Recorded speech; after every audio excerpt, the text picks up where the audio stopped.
Hello everybody, I'm Jane and I'm really pleased to be here today presenting this webinar on peer relationships. And as Ines said, this was suggested by somebody who's watched some of our other webinars, which is great because we want to try and support you in the way that you need to be supported. So to start off, let's look at, to build relationships, you need to be able to have a good social understanding. You need to have relevant social skills, a good social competence. You've got to be really confident when you're in social situations, and actually a desire to want to build a relationship. And that's really important as well. For some of our children, they may not have a particular desire to build a relationship unless they see it as a benefit to them. So we need to try and show them that it is of benefit to them. Typically, developing children usually pick up on the unwritten rules of friendship and relationships and all the social skills that go along with them. And then they're able to apply what they've learned as they develop to other situations. And they tend to just do that without needing a lot of extra support. But it can be different for autistic children. They don't necessarily develop an understanding of relationships and friendships in the same way. They often can't apply what's been learnt to a different situation. So, for example, if you're teaching your child to take turns in a game with you, and they're able to do it and you play it lots of times, and then they go and play a game with somebody else, they may not necessarily transfer those skills. So we have to be able to teach them all of these skills and why they need them and what they're going to get out of it. So we're going to look at ways of how you can support the development of peer interaction with your child with autism. And there are lots of things we can do. The first thing we can do is to teach them what a friend is. And I particularly love this little picture here.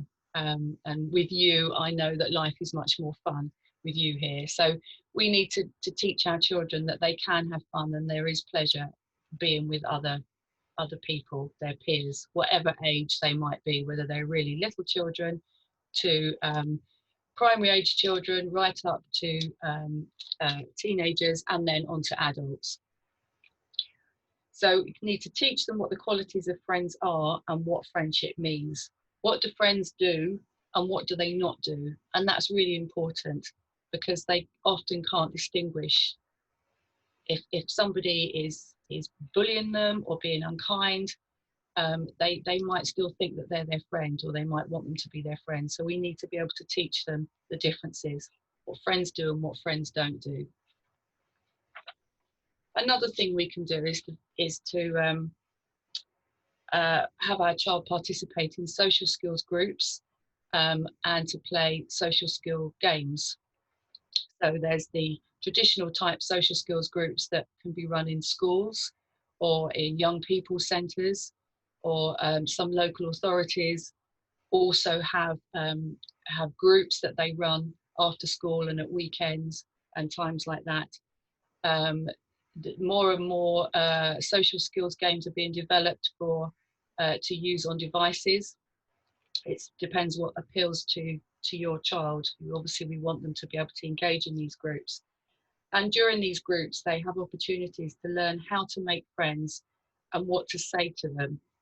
Because that can be really difficult, not knowing what to say to their peers. We can teach them body language, how they can pick up the body language in other people and facial expressions so that they know whether that person it's the right time to approach them. And we can teach them what friends are, or what communication and interaction skills are, why they need to do it, when they can do it, how to do it, and then we can teach them to put all those things together and put it into role play and do those things with them. And that's what social skills groups do. They teach them all of those different areas and then role play it so that the children become more confident in it. we need to be able to provide opportunities to play a game or share an interest with different children. And that's the key way in to for them to want to have a friend, that desire to build a relationship. Because if there's something they like to do by themselves and they get a lot of pleasure out of it, then they're thinking, well, why do I want to do that with somebody else? Or if they're seeing someone else playing something that they're not a bit interested in, then again they may think, I don't want to join in that. So take their interest, something they really like doing, and then gradually start to include children in that so that they can get some kind of pleasure from that and start to build relationships with those other people. And again, this is with all ages, from very, very young children to much older adolescents and then into adults. It's all about what their interest is and sharing that enjoyment. And then we can give them positive feedback on the social communication and interactions that we see them do. Tell them what they're doing that's really gone well. Tell them why. If you've seen them interacting with another child and they used good communication and interaction skills and they were polite, tell them that. And then tell them how that might have made that other person feel and ask them how it made them feel. And it's lots and lots of really little things, sharing, being kind to others, smiling at others, saying hello when they walk past somebody, all of those things, comment on it and give them positive feedback. And then we can encourage our child to learn phrases. So things that they can use then to initiate play or start conversations with others. And if we keep teaching them these and keep role playing them over and over again so that they become confident, then they'll be part of their routine. So, you know, teaching them how to say hello to somebody, teaching them how they can ask to join in with play or inviting somebody to play with them. And as they become more confident at that, you can then build on that and show them how to continue that conversation. So by showing them how they can ask questions or to talk about the other person's interest as well as their own. And then, of course, teach them how to end a conversation, because what we don't want is for them to be able to start it, continue it, and then walk away.